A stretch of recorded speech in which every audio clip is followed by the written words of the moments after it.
50K. 50K is very important.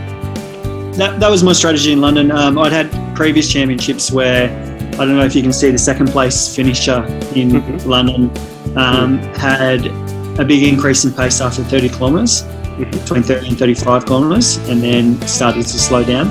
I'd sort of learned from that experience. I remember the 2009 World Championships. I was feeling really strong at 30Ks, really put in a big surge, and then by 40 kilometres I was totally cooked and went from the gold medal position to finishing in sixth place, and my last 5 kilometres was the slowest of the race by a long way. And just from experiences like that, it was always better to really try and pace yourself throughout the 50K, and if you could finish the last 10 kilometres, going your fastest, feeling the best, there was always a chance to pick up a lot of places and come out on top, and that's pretty much exactly what I did in London.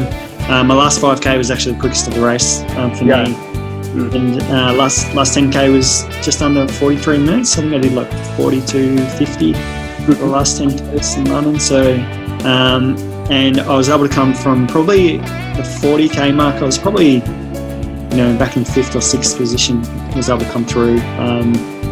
Finished second on the day, but then you removed a lot of the Russians that ended up being broken, and coming out with a perfect race for me, my personal best. Felt great doing it, and had that nice consistent trajectory of getting faster each 5K, and came out with the Olympic record.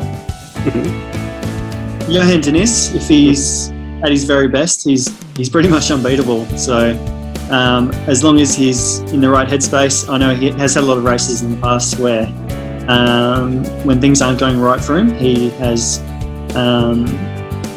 gone from a winning position to not finishing or being well back. But then on the days where everything's going right, he's won by a country mile. So it has been a few years since he raced at the top though and won a championship. I mean, it's 2021 now.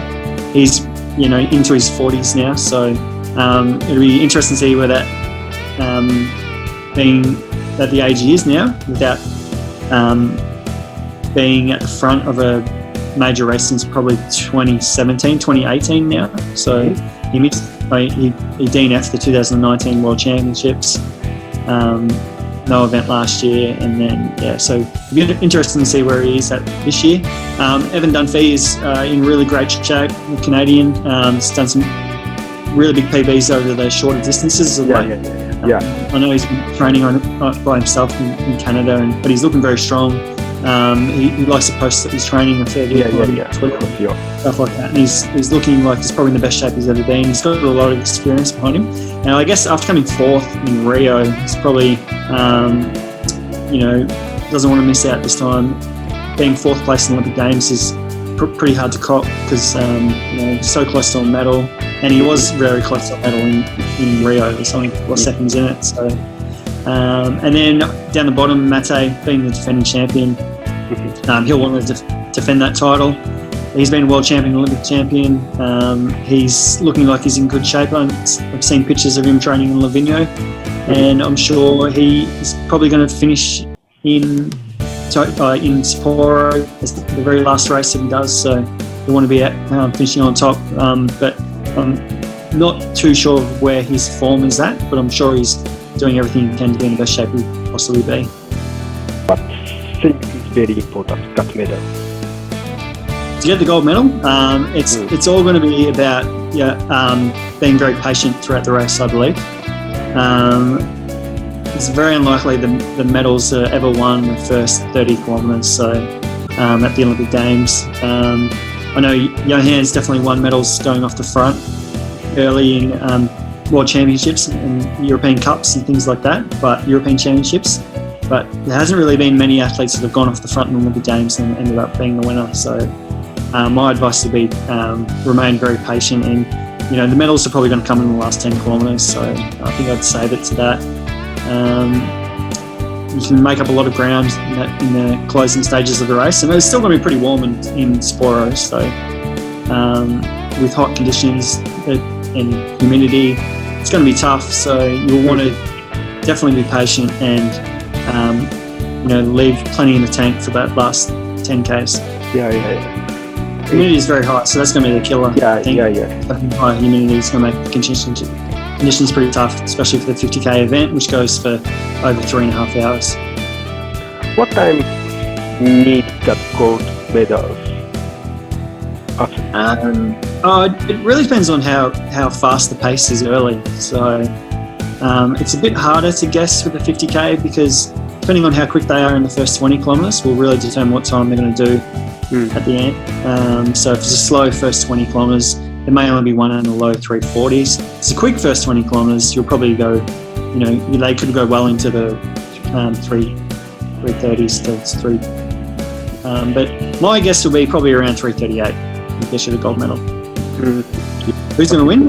This is a bit open because the Japanese are very strong. And if it's being at home,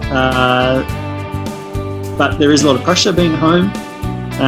Winning the gold medal at the Olympics, there's a lot of pressure with that. So, that could throw a spanner in the works. But then you've got some really experienced athletes that have shown in the past they're really strong. And then you've got someone who's fairly young like Evan who has got the experience of coming fourth at the Olympics. So it's a bit of a wild card. I'm not really sure who to pick, actually. It's going to be hard to guess. Yeah. But we lost Yusuke Suzuki. It's very big thing. Yusuke Suzuki he got good experience. I like that medal he got good experience. But this time, 50 kilometers Japanese athlete, every athlete, nothing got medals. Yeah, but that's okay. I went to my first Olympics with no medals and no medal experience and came away with Yeah. So, not always the case that you need it. Yeah.